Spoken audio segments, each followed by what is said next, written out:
Bradford Ferguson, I don't know, what is your title at Rebellion Air? I'm chief investment strategist. Chief Investment Strategist. I always love titles. Anyway, Bradford Ferguson is going to teach us how to get free FSD. What? And we're also going to talk to him about OpenClaw. Why? Maybe you don't even know what it is yet, but you should care about it a lot. And we will, of course, talk about mergers today. What do you think? We won't Sounds talk about good. mergers, but not first. We're not going to talk about mergers first. No, no. No. I want to start with a post that you put up. It says here, oh, no, actually, you reposted Adam Guajardo. Yeah, I guess. Anyway, Hmm. Tesla Model Ys with Starlink dishes, roof mounted, are cruising robotaxi routes day and night in Austin, Texas. Network testing high speed, low latency connectivity for seamless integration into Elon's visionary ecosystem. So you reposted that because, Well, literally had Starlink dishes mounted to the top of the Teslas. I thought that was very interesting. I wonder if they're going to be using it for remote operation of the cars and emergencies. Certainly you can greatly improve like the video throughput. You can offer much better free Wi-Fi on the robotaxi, so you could just like connect to Wi-Fi as soon as you get to your robotaxi. Um, I was just at a funeral about a week ago, and um, on the way there, I purposely took United, and United has Starlink yeah, attached to their yeah, 300 of their jets. So right. on half of the flights, I had four flights total. I had the free Wi-Fi from Starlink, and it was really good. Oh no, it changes everything. No, it's like now you could like, oh, I don't mind flying anymore. It's like what a difference. Yeah, I was doing my agentic AI while I was on the flight, get some work done. Yeah, okay. So you're thinking that this could be a thing. They could literally build they wouldn't have to put it on top of the roof. They could literally build it in at some point into the robotaxis, and it wouldn't be a very big expense compared to the revenues. Yeah, with the engineering at SpaceX, I'm guessing there's some kind of way to build it into the glass even, Even, yeah, yeah, and maybe it wouldn't even affect the visibility a whole lot. right. Who knows?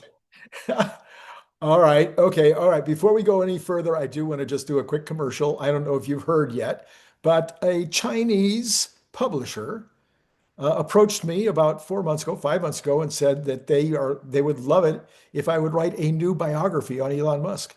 Whoa. And so I finished it, and I'm currently reading it for the audio version. Wow. And now it's going to be launched on March 1st. Now of course, they got the Chinese rights. I've got the English rights. So anyway, Mhm. now, of course, what do I need? I need a launch team. And so already about 200 people have signed up, but I need 500. According to Ray Dalio, not Ray Dalio, it was, I'm sorry, Peter Diamandis says, yeah, the real number today is 500. So Mhm. I've just been asking everybody out there, it's going to cost you $2.99 Wow, that's a because I deal. because they need to be able to buy, a copy, and then I'll send advance copies to all the people that sign up. So Mhm. anyway, that's my pitch. Randy Kirk 77 at Gmail. Just send me an email and say, I'm in, Randy. I'll do it, whatever you want to say. And then we'll put you on the list and get you the advance copy in another 10 days. So that's my commercial. Post is necessary. It is called the Elon Musk Magic. Ooh. So we had the method, the mission, and now the magic. Mhm. Anyway, there you go. All right. You also posted, you said that crypto bros are now bribing agents to install software on your computer for OpenClaw environment. So if you have instructed your agent to make me some money, in my opinion, you are going to get run TF, whatever that means, over. Talk to me about OpenClaw. Have you or your people used it yet, my friend? That you didn't say that. No, I'm saying that. no, we have not, but we do use Claude Code. Okay. It's just you can unleash Claude Code similar to Hmm. OpenClaw, so you can have it. run wild all over, but um, we we put guardrails on it. One to protect our own Right. passwords and things like that. So what OpenClaw is, it's a way to have an AI agent. You can put it on your computer or you can get a computer. We'll talk about that in a second. Um, and then you can have it manage your email, do tasks for you. It can work for you overnight.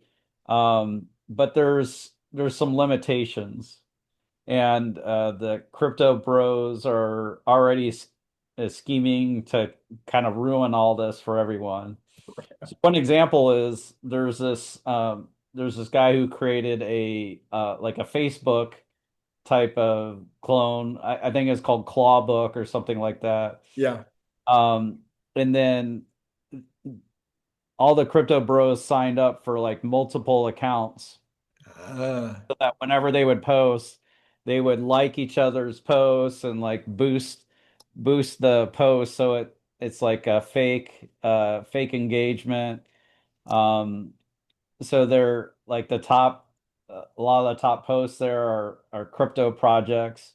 But also like people are creating these things where you can have your agent earn some money so it could work to make some money for you. And some people have commanded their agents to do this. yeah. Well, one of the crypto people said, well, I'll pay any agent $1 to install, my crypto wallet Okay. on your computer. Yeah. So like uh, probably not a good idea. Maybe it's harmless, but Yeah. they're Yeah. going to use that to show, well, they have a bunch of users or a bunch of people have the wallet now. Um, so it's just more fake engagement Yeah. in the crypto project. Oh yeah, that immediately occurred to me because I've been last tw until a few weeks ago for the last 18 years I was a marketing consultant, and one of my main things was actually email blasting and scraping emails, scraping text numbers, sending Hmm. out multiples. I mean, and now you wouldn't even have to use constant contact. You could just send them out batches of 25 over, hours, and it's all Hmm. free. And I mean, oh my goodness, there's so many uses. I mean, it's just unbelievable. So, Yeah, there was a golden age for email where it used to be every email you would read. yeah, yeah. So if you were doing that back then, that was it. That was a good time. Yeah, no, I haven't looked in a year, but last year email was still the number one pe way people wanted to be sold. Wow. Yeah, still number one. Texting, I think, is the one is now the case of where you read every one, but you've got to be a little more careful in who you text. Mm. Anyway, that's a whole nother story. So, what do you So think? so the problem with all this open claw Yeah, is it's kind of like um so this whole thing called context engineering. So we started with prompt engineering. So right, you prompt the large language model in your chat, and depending on how you prompt it, it will give you a certain result. So, one thing you want to prompt it to do if you want facts is you want it to search the internet right, and or base it off of some document somewhere. So if you want factual responses, you got to tell it to do that. right, So that's part of prompt engineering. You might have it respond to you in a certain style, all this. But then there's another layer now where you really need to manage your context. So people want to give give these AI agents as much context as possible so they can do all this work or know all this knowledge at once and then have it condense into a certain result. But really what I found is you want to you want to give it just the right amount of context to get the task done. hmm. And the problem with OpenClaw is that you're constantly feeding it more knowledge. It gets more memories or knowledge about you over Right, time. right. So you're adding to the context that it has to think about when it's doing a response. So what what I think that'll do is tend to muddy the results. Mm, Also people are unleashing these agents to just work endlessly overnight, and they yeah, can get a lot of work done overnight, but you what's likely going to happen is you're going to wake up in the morning, you'll have this big bill for your API, which is how it communicates with the large language models. And maybe there might be something useful, but probably not. Like it'll have done all this work, yeah, yeah, yeah. but it's not going to be something that great. Now, people are getting a use out of it. So Right, like I right. think if you constrain it, then you can get better use out of it where um people are having it give them a morning update. Like, okay, you can look at my Gmail, you can look at my calendar, you can look at Uh-huh, my X feed, uh-huh. etc. And then at 7 a.m., email a morning update to me about all the things that I should know about. Right, And you can tell it what you want to know about. right, right, so right, right, so it right. could do a better job at that. Um, so this is a way where people are getting it to be a useful assistant, but you gotta constrain it. And I think some people are just like doing the fire hose, and it's just way too much. Yeah. So this is truly though the future. I mean, what I think we'll be looking at, and I think that maybe did you make a mention of this too, is or was that somebody else? Is that ultimately, of course, Grok is going to be not Grok, Optimus is going to be that assistant. Hmm. And so it'll be human form. So it'll be even Hmm. easier to just talk to it, give it those instructions. But this is just the context windows are just going to get bigger and bigger and cheaper and cheaper. And so you'll basically Optimus will remember everything about you ever, forever, unless you tell it to. I guess you could tell it to ignore it or to forget it. But basically, it will keep track of you. People talk about one example would be your child at age 2 gets a tutor. At age 3, it decides what the curricula should look like based on the skill sets, based on the Hmm. capabilities, et Yeah. cetera. Then at age 4, blah, blah, blah. So, and, by age 20, it's got your entire history. It's now, okay, now you should, head off into this career path. But you're basically, I think, ultimately, we're going to have this kind of relationship with these machines. Yeah. Ultimately, they're going to have more and more memory that they can draw from. Um, I think the models will still be somewhat limited on how many memories they can draw from at the same time and Right. still be useful. Oh, they're talking Um, folders for that. They're saying folders. You'll have folders. Yeah. yeah. So there'll be a whole file system, Right. and there is for Claude Code right now. There's a file system, and you can name your files and name the directories in a way where it can find those things opportunistically without having to literally hold everything in its head at once. So it Right. can it can store it, it can section it off into smaller pieces and figure out like a quick way to find that piece of information that's important for the task at hand. So anyway, I'm bringing all this up to everybody out there and asking our most forward-thinking member of the panel to give us some understanding of it because there's a lot of negatives, a lot of potential danger involved. Somebody said today, if you don't understand how to understand the port systems of computers and whatnot, how to port, you could really get yourself in trouble. Yeah, So there's a default way that OpenClaw installs on your computer, and a lot of people use the default. So then hackers are constantly searching for those port openings on various IP addresses. Um, so there are people who installed OpenClaw using, I don't know if they use the default, but they had security software looking for things like pinging the default, and something like 900 times they tried to hit that default oh, um, port address over the weekend. Pretty crazy. Yeah, yeah, yeah. So, and we're just at the beginning. All right. So let's see. SpaceX, it says here, we should talk about SpaceX. We should talk about the merger, but you want to take a different angle. Oh, yeah, okay, we can do that next. We'll talk Yeah. about a slightly different angle on the whole Yeah. SpaceX thing. Yeah, yeah. Yeah, Go ahead. so the news or the rumor today is that they're having the exchanges compete for, who's going to have the listing. So there's the NASDAQ, which t NASDAQ companies tend to have four letters. Right.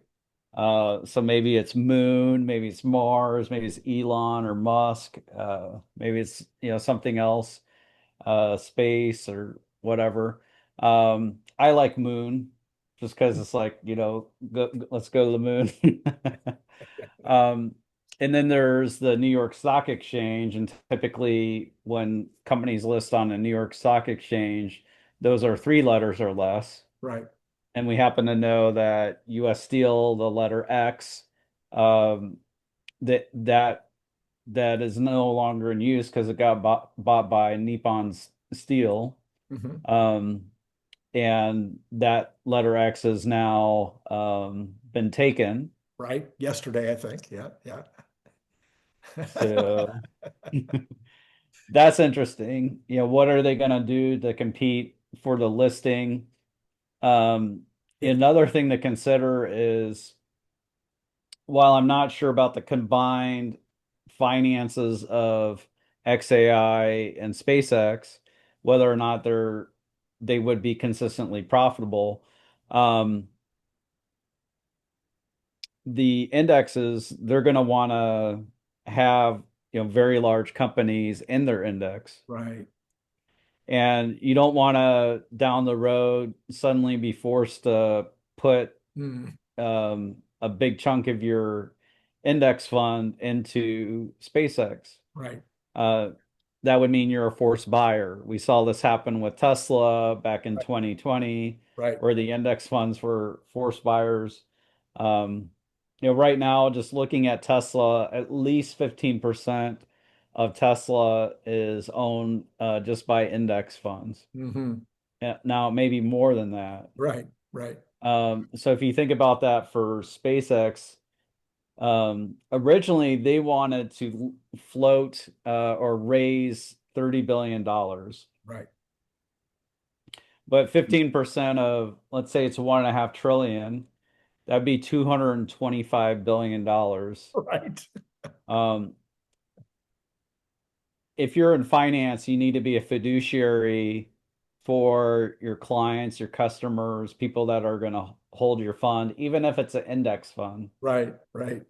So like you don't want to be beholden and suddenly be forced to buy this high price much later down the road. If you can get it at the IPO, you're going to want to do that. Right.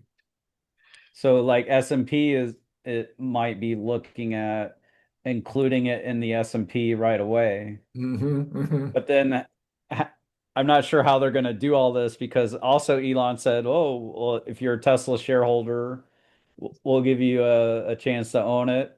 Loyalty Right. begets loyalty or Right. whatnot." Right. Right. Yeah. So you could have 15% that the index funds would want to own, 30%, 20 to 30% offered to the Tesla shareholders. And then you've just got everybody else. Yeah, I mean, and they're already pitching it. They've already pitched all the U.S. banks and all the global banks, and now they're pitching the international banks. So I'm wondering if the $50 billion might be low. Maybe they'll be going for more than that. Yeah, I gotta think they may consider that, especially at a higher valuation. Yeah, yeah, yeah, especially. Interesting. So, So like the merger also happened, between the last time we spoke, where SpaceX merged with XAI, mhm, and so like Tesla shareholders are wondering, okay, well, um, is Tesla going to merge with SpaceX before the IPO or after? right, And of course, Tesla shareholders want to do the merger before the IPO, before SpaceX gets marked up in value. Yes, yes. So a lot of competing interests. And I almost wonder if Tesla is not going to be part of SpaceX right away because right now Tesla is a part of the index. Right. So, force buying, I'm not sure how that would work if everything is merged before the IPO. Yeah, yeah. Huh. Lots and lots of stuff to contemplate. It's really wild. And I have a feeling, Elon, I feel like he's a guy who has what I call a good ego, meaning that he knows himself. He's very self-aware Hmm. and usually is the bad ego, the one that, wants to brag, doesn't get in the way. But the one thing I think he really likes to be is the largest, the biggest, the most dollars, So, the Hmm. biggest factory in the world, the best-selling car in the world, all this kind of stuff. So to me, pulling off the largest merger ever, because right now, at least, the SpaceX merger wouldn't have been. But the SpaceX with Tesla would definitely be the largest merger ever, and could easily, by the end of 2026, be the largest company in the world. So, just with a few more Starlinks, people, because right now there's 9,000, no, 90,000. How many people are hooked up? 9 million. 9 million Yeah. hooked up. Yeah, 9 million are hooked up to Starlink, And and they're roughly making 9,000 satellites. and 9,000 satellites, but by the end of the year, that 9 million will be a lot more.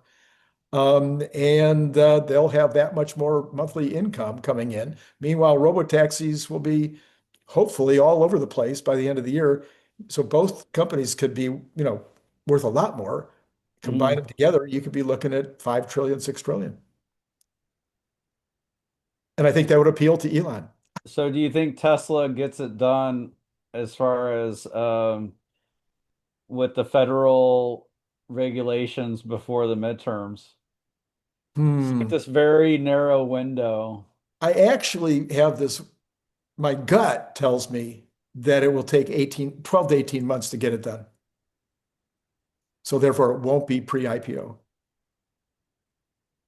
That won't the robotaxi will not be or Oh, I'm sorry. You changed subjects on me. Oh, we're talking about yeah, robotaxi. so the federal regulations, the Okay. FMVSS, um, you know, having the federal regulations supersede the state Right, right, right. regulations and local regulations. Like, um, I know this one in the plan, but yeah, so like there's this narrow window where Lars Moravi just appeared Right. before Congress. I think this was yesterday, right? Yesterday and today.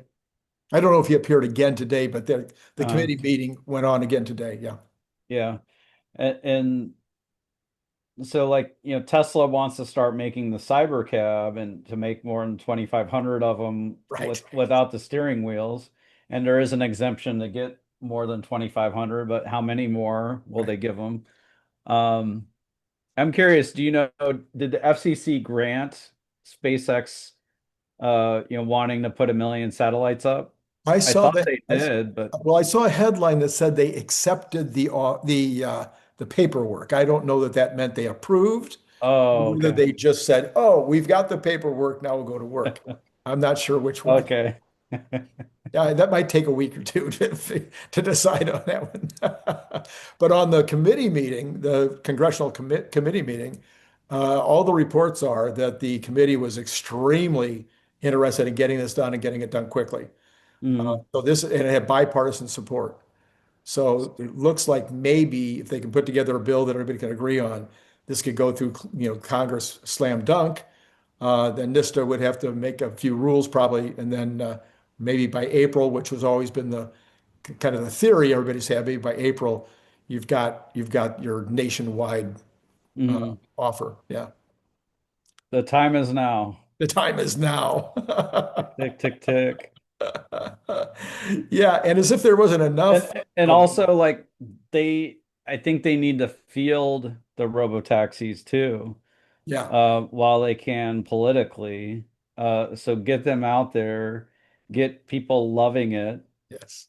so that they'll be upset if it gets taken away Oh, yeah. because there's a certain large group that wants to take it away just because it's Elon. Right, of course. And who knows, they may be burning down dealership or what do you call it, showrooms again. We'll see. Um, so Elon had another interview today. I Hmm. have not watched the whole thing. I asked Grok. I said, "What came out of the interview?" It's a 3 hour, maybe 3.5 hours long interview. Hmm. What came out of the interview today that anybody would care about that would be new? Because, if you've been following Elon as long as you and I have, you could watch a 3 hour interview and go, I didn't learn a thing. Hmm. So anyway, Grok said there was really, well, he gave me a list of about 7 or 8, 9 things, but only 2 of them to me sounded like something we should talk about. So Elon has plans for an Optimus Academy. Now, I always thought there would be an Optimus Academy. I figured the Optimus Academy would have maybe 100 or maybe at the most 1,000 Optimists that would be all working on different tasks, one screwing in things, one turning a wrench, and you'd have all of them doing different tasks. And of course, you upload all of the skill sets. And so you get all the skills. Hmm. Apparently, he said today on the interview that Optimus Academy will have 10 to 30,000 robots training in real world tasks to bridge sim to reality gap. So that's a lot of robots. So this would be like in a big factory or Yeah, warehouse yeah, I type guess. situation where Yeah, maybe they stage, different rooms and different tasks. right. That's, I just told you everything I know about it. Musk Mhm. sees robots as essential for U.S. competitiveness. He's aiming for, of course, 1 million robots a year out of Fremont. But yeah, I mean, it just makes sense. The more you can do, the better. But talk about an edge, another one of these moats. Nobody else is going to be able to build 10 to 30,000 of these and just have them play around in a factory for a couple of months. It's like, it's like that's only Tesla will have that capability. Yeah, I also just think it's very important from a national security standpoint. We don't want China dominating Yeah. the robot race. They already have these robot birds and robot dogs that are pretty terrifying. Um, so we can't just cede this ground to China.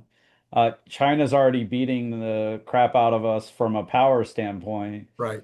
They have more, I think they generate, I heard the stat, I think it's from Peter Diamandis, um, that China generates more power than the EU and the US combined now. That's probably true. I know that they've installed or will install, and maybe they did in 2025, they installed as much additional capacity as the US's entire grid just in Hmm. 1 year. It's I- one year. but I do like to, It's there's like always this. they who Oh, control the power are gonna be able to do the AI compute. yes, yes. But I do like to put people on notice about this because there's always this, oh, America's behind, and oh my gosh. We didn't need the power. If we had built the power, in the 2010s, would people would have gone out of business. I mean, there would have been way too much power, not enough use. So Right. this is something where we would have been clairvoyant. For China, they needed the power. Hmm. Their country came from the dark ages, from Yeah. abject poverty into modernity Hmm. in 40 years, and they had to build this power to take care of the folks that now needed the power. So this was not really a failure by the U.S. In this race. However, right now it's a great advantage for China, except they still haven't got enough power to take care of the people. So Hmm. it's not going to be all going into databases. It's going to be going into, keeping your house, keeping your lights on. So the rumor along those lines is that China is now, greatly going to subsidize batteries, energy storage. So essentially, the directive is coming from on high for the municipalities to install battery capacity, and the payout or whatever, the subsidy is just going to be for it to be in place. It's not even usage. Hmm. Hmm. Wow. Well, they But always, we kind of do. I think we still have the $45 kilowatt hour yeah, um, tax credit from the yeah, Inflation Reduction Act right, right. Yeah. Well, in the US. what we know about China is they always overbuild and then everybody, all the companies just go broke except three. So we'll see what happens on this one. So the other, But back to Optimus. One of the wild things, and I may have mentioned this last week or the week before, but one of the wild things on the call was Elon said it's going to look like a human. yeah, We we haven't really talked about this, so I don't think it's gonna. Maybe there'll be maybe the face will now be a screen, or maybe. where there'll be a face on it instead of just like a black Yeah, blank slate. yeah, So I'm really interested to see what yeah. what he means by that it's going to look like a human. Yeah, my take on it was that the things that are showing, Hmm. like the hands, for instance, will be that are going to look more like flesh, or not like flesh, but softer, malleable, da da da. I think I've always thought they'd be dressed. Hmm. 2 years ago, but somebody said there's a huge business in creating outfits for Optimus. That's Great true. opportunity, great business opportunity. And then the face, that becomes the other thing. Now we've seen all these ones that mostly Japanese, I think, robot makers are doing. These faces, they're like iRobot faces. I mean, they're just cute girls and handsome men, and Hmm. well, handsome if you're Japanese, I suppose. But anyway, yeah. So there's a lot of Crazy big eyes. yeah, a lot of work being done in that space already. So I guess that's not the hardest thing to do. Hmm. So we can have a very Yeah, realistic, yeah. I remember, and this was like 5 years ago now, or 4 years ago. Talking with Scott Walter, and Scott would talk about maybe you just have a warehouse of these Optimus, running around, dealing with each other, doing different tasks, and that way you could get the training, and like you said, you do this training in simulation with compute, but then you need to make sure it matches up with the physics, and you lock in the simulation to real. Um, Now I would never ever take anything away from Scott, but I mhm. said that to Scott first. So that was my idea. I Okay. was definitely the first one to talk about the schools for robots about the time you're talking about. So yeah. But anyway, Scott taught me way more than I taught him. I'll guarantee you Mhm. that. So I'm wondering, I know you love everything that California is doing. Um, what do you think about Tesla putting Somebody else, that? is there somebody else in the room? What do you think about Tesla putting the Optimus in California, putting that million per year factory there? I feel like that's almost a risk. Yeah. Well, Newscomb is out in November. Now, Hmm. we may have some other Democrat in, I don't know, but I don't think we'll have maybe it won't be as bad. We'll see. I think what they said was all the engineers are there. They had the space. They really wanted to have it. That's how Elon thinks is where are the engineers? Because I Yeah. need them on the line. I need them. I need them on the line. In fact, yeah, yeah. You need that fast feedback. So Right. that's true. It's almost necessary, but I mean, the big line is going to be in Texas, the what he's calling the 10 million unit line yeah. in the 80 million square foot building where I guess they're ready to start turning shovels, shoveling dirt, I guess is Mhm. ready to go. The other thing that was in the interview was that simple fixes like database checks could save hundreds of billions quickly in regulations. So he's suggesting that regulations, instead of you send somebody out there once a year to see, whether people are doing what they're supposed to be doing, he says everybody's going to be running on AI, And so Hmm. the government, you could just, which they kind of do with some of the NISTA stuff, you just turn in your data. Well, the government could be looking at your data real time, all the Hmm. time.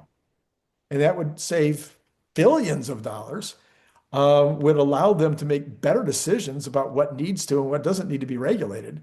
I mean, so that's his idea now is that we switch to that approach on regulation. Makes sense to me. Yeah. Yeah. Getting the human out of the loop, that's what you want to do. So I'm a financial advisor, Are you? and Are you now? we are federally regulated Yes. by the SEC, and they do audit us periodically. And one thing that can happen in audits is they ask you for this huge list of stuff. It's can be burdensome to produce it all. You may not have it in the exact format they want, so then you gotta do all that. It's it basically eats up all your time when the audit's happening, so you can't do investment research. You really can't meet with clients that much. So you send out the information, and then what happened to us is the person who was doing it asked us again for like the same information. So it's like clear they didn't even read it. They didn't look at our response. That's Um, track. and instead of upsetting them and being like, "Hey, we already sent you this information. We just provided it again to them." Yeah, and of course, there's all kinds of workarounds on this stuff. I'll tell that story another day. Let's see. All right, let's talk about the way. I want to hear. Everybody wants to hear. Anybody that doesn't own their FSD outright wants to know Mhm. how they could get their subscription for free. And Yeah. you're the man with a plan. So how do you get your subscription for free to FSD?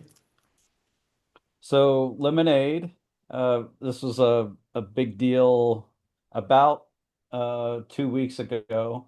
Um, Essentially said that if you and they're rolling this out slowly, so it's not like everything at once. They're starting it in Arizona, it's already there. They'll be adding it to Oregon. So what they'll be able to do is at the time of the quote, be able to estimate your percentage of miles on FSD, and they'll be able to give you a discount on your car insurance based off of your percentage. So the higher the percentage, the bigger the discount. And the co-CEO or the CEO of Lemonade, 𝐂𝐦𝐚𝐲 said that it could be 50% off what you might be paying otherwise. Right. And And it's so my it insurance is 250 a month, so half would be 125. There you go. yeah, And that would pay for my pay for subscription. your subscription. And what he said was that FSD is twice as safe, or FSD supervised is twice as safe as human drivers already. Right. And Yeah. this is something that Ashok actually echoed in his most recent talk, which I think came out yesterday, Right. where he was talking at a conference as a recruiting thing to get more people to the Tesla AI team. He And said that bare minimum it's 2 times better whether it's city or highway. and Senator Cruz, I think today before the committee that was trying to decide about autonomous driving, brought up Lemonade, and said Lemonade is offering a 50% discount for the miles that are on FSD. Wow. So, so that's a pretty good deal for Lemonade that they got that notice. So, and he was aware of it and he knew his stuff. He was very knowledgeable about the subject matter. Yeah.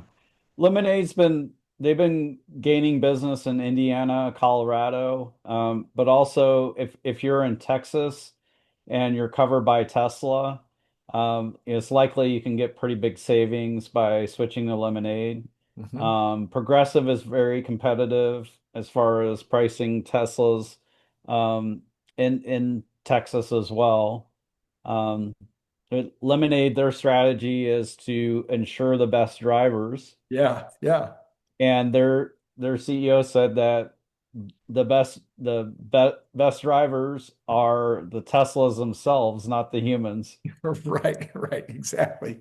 Yeah, so that's a pretty wild deal that people can basically bundle their FSD with their insurance, and their FSD is basically free. So that should be a bit. I think Lemonade was talking about that today. It might have been where the headline came from. I'm not sure, uh, Yeah.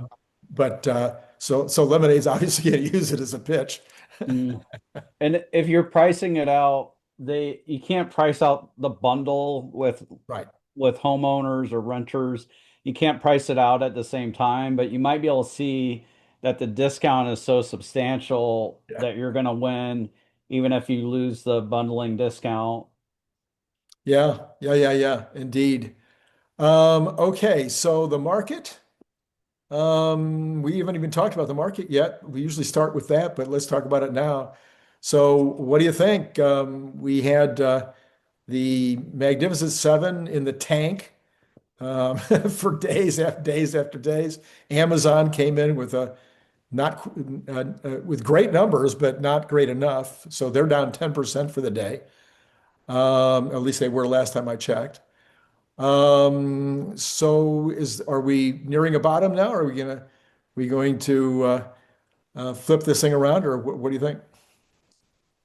I feel like we're getting close for some of the what's called the high beta names. So the stocks that are more volatile. So, um, Lemonade's down tremendously off the high from when Elon pinned a tweet about Lemonade saving people money on insurance. Uh-huh. Um, there's a couple other names that are down tremendously, over 20% that we were tracking.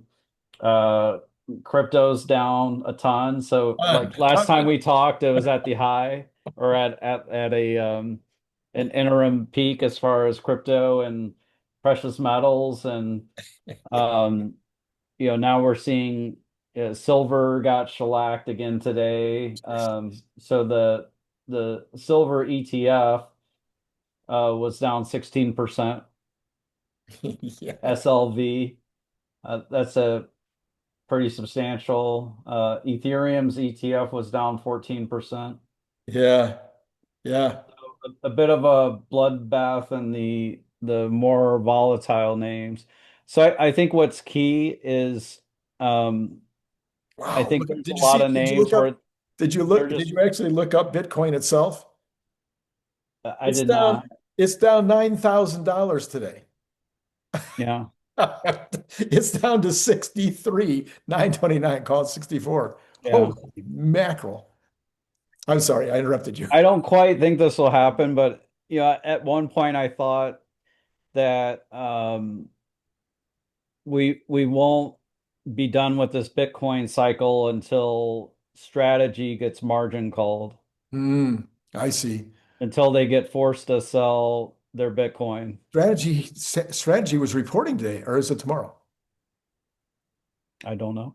It's I either don't today know. or tomorrow, but it's But it would have to go down quite a bit for that to happen. yeah, yeah. He But said they he do said have a lot of debt. he says I'll just keep buying it. As it goes down, I'll just keep buying more. Yeah. And Um, and Tesla was on 390. Everybody talked about 390 being the potential low mm. for this round. Do you think Tesla can stay above 390, or are we going to go back and test 360 or 340? When it was in like the 440, 450, our technical person thought it could go back to like 360, but you know, didn't know, why that would happen. So I'm not really surprised to see it under 400 at this point. Yeah, I'm very fortunate that over the next couple of days I've been getting going to be getting some extra money. So I'm sitting here licking my chops. I don't think I caused it to go down so that I could buy cheap, but I'm You're going to use that book advance? yes, you're exactly right. It's coming tonight at 8 o'clock. Yeah. There you go. That's right. So the book advanced, and I got another check coming. So yeah, I'll be able to buy another couple of shares, way Few more than I could shares. have a few days ago. Not financial advice. Not financial advice. All right. So So, uh, but just looking at the relative slaughter that's happened, we're focused on company f fundamentals. sure, 100%. So Lemonade later in this month they're going to be reporting their earnings. Um, we think their fundamentals, their growth is going to accelerate. Kind of like Palantir's did. Um, so pretty shocked how much Lemonade's going down. So it seems like a number of names are just being sold indiscriminately. Um, people are thinking that maybe because it's AI that somehow Lemonade will get disrupted by AI, but they're they're one of the most hardcore adopters of AI. Right, Like right, they're pushing this very hard as a corporation as far as their use of it. right. So they're not going to be disrupted by it. No, no, no, no. Yeah, they're not building data centers. No. Right. Yeah, so it's pretty interesting that we've had this crash, and I feel like it was triggered by the Warsh nomination. Uh, Initially, the stocks went up, everything went up initially, and then it went, silver started crashing and gold started crashing. And then it seemed like this just created this asset bloodbath because it was like today, it was blood on the streets. I mean, it was just like Mhm. the only thing that was up was bonds, but thank goodness, finally bonds are up. Everything else was down. I mean, just you name it, it was down. So I'm thinking that this could be like last April 2nd, we could see this kind of flash crash and then vertical right out of it because there's no fundamentals. There's no, what do you want to call it? Nothing's wrong. Nothing's wrong. The business climate is amazing. It's like on fire. Mhm. There was a little bit of negatives on the job numbers this morning, but it's a 1 month thing. We'll see if it continues into February or March. But right now, the rest of it, 4.2 GDP now is at 4.2 for fourth quarter. Mhm. I mean, heck, that's pretty good.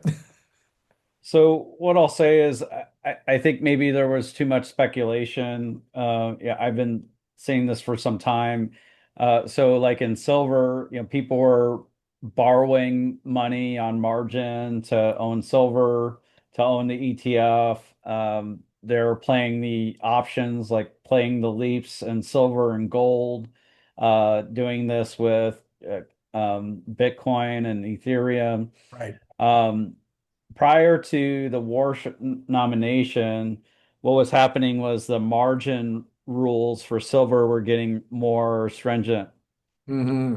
so that you couldn't borrow as much Right. money on the trading exchanges where they actually trade Yeah. the Yeah. futures or the physical. Um, so they were increasing those margin requirements, and that forced a cascade of selling. Mm. And then those margin requirements increase, and maybe we're toward the end of it, um, where that incremental margin call, like it's culminating. Right. Right. Um, I gotta feel like we're fairly close, but I could be wrong. All right. Well, we'll find out. At some point, you should see a bounce, right? I mean, the silver had a dead cat bounce, and just as you pointed out, went back down today. But the market has not bounced yet. So we'll Hmm. see. We'll see if tomorrow brings Yeah. a little bit of an uptick. A lot of software names have been hit. Yeah. So Yeah. there's these AI automation companies like Palantir is one of them, UiPath, Yeah. and people say, well, large enterprise are going to use Palantir or UiPath, Or macro hard. or MacroHard, and I think that's probably generally true that large enterprise isn't going to try to use they may not use Claude Code to build their own solution. Right. But with Claude Code, and you're definitely not going to do it with OpenClaw, but with Claude Code or other agentic AI, so there's something called VS Code and Cursor. These are other tools. Like you can do what you can create the software that UiPath or Palantir is creating, um, and you can add in the security. Like you can have the agentic AI make it more secure. Most people just kind of forget that stuff, or they don't read the code at all. You can build in the compliance. You can build in the auditability, so you Yeah. can have it keep records of changes to the database or certain calls to the AI. So you can add in all that compliance, security, auditability. You can do that with agentic AI. You don't need to pay a UiPath or a Palantir for that. The other side of that coin, I've been claiming anyway on this show, is that, at least in my experience when I was doing all this stuff for my factory, it's like you need somebody to hold your hand, Mhm. you know? And what I feel like right now is I don't think there's enough sales engineers out there to go in and actually bring people up on this stuff. Yeah. That you're, the salesman comes in to sell you the idea of using Palantir. Maybe they got enough sales engineers, but these other companies that are doing agentic stuff, you're kind of on your own. And most people are not willing to go down a path like that on their own. Yeah. But it's getting easier to use. Yeah. And they keep making it easier as like Yeah. every month that goes by. Sure. So Yeah. like 100%. there's changes I made to my own Claude code. And I know we're going a little over. It's all right. There's It's okay. No, we can there's go some over. I don't changes care. I made to my Claude code that I feel like they were peeking over my shoulder because they implemented these changes for everyone. So one of the things I would have my Claude Code do is, and I set this up as a monthly task, is to review the conversation between me and Claude Code, Right. see what patterns are there. Oh, And when do I get mad? And what's the most common thing I'm asking it for? And things like that. And so I create a process for it to do this on a monthly basis.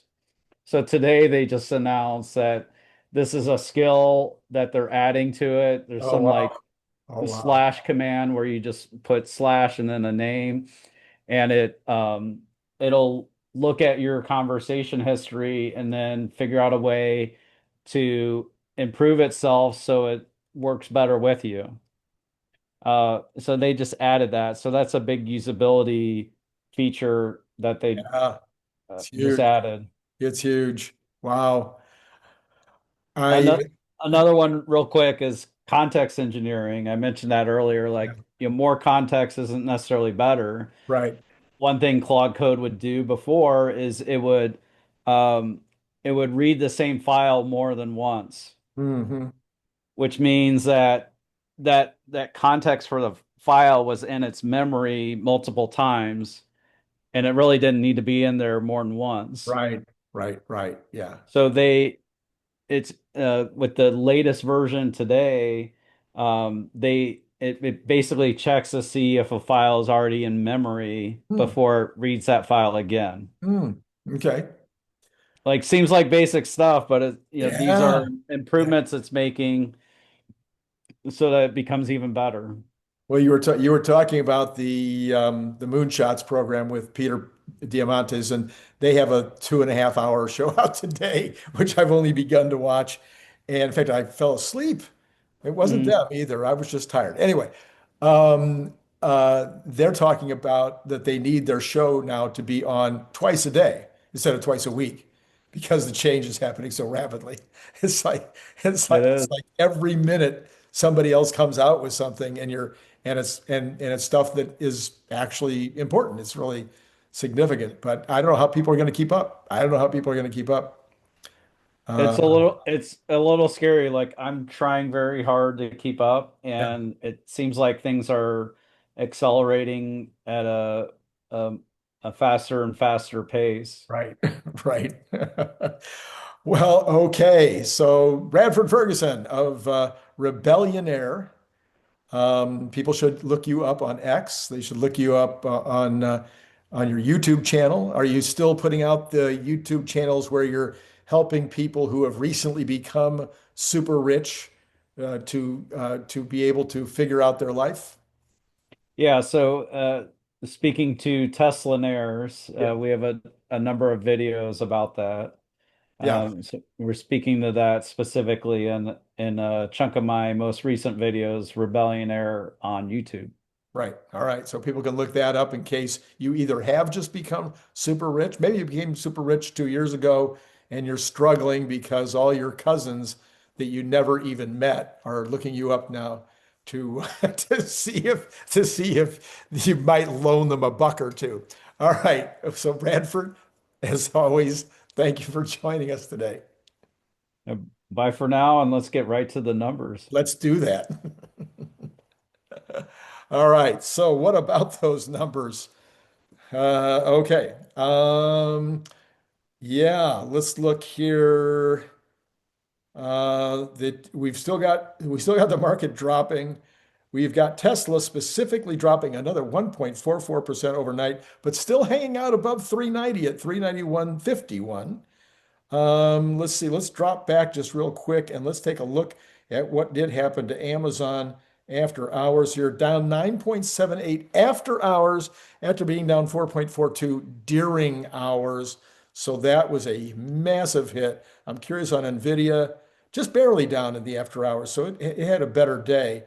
Microsoft was also hit big today, down 5%, but just a little tiny bit in the after hours. All right.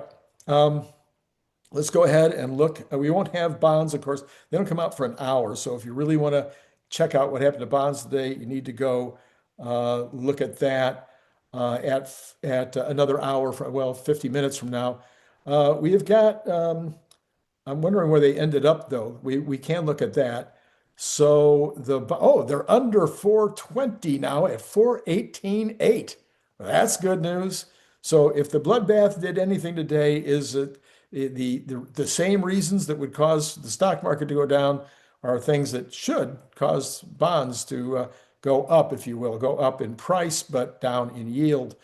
Oil is down another 21 cents at 63 bucks, which is right in the middle of where it's been.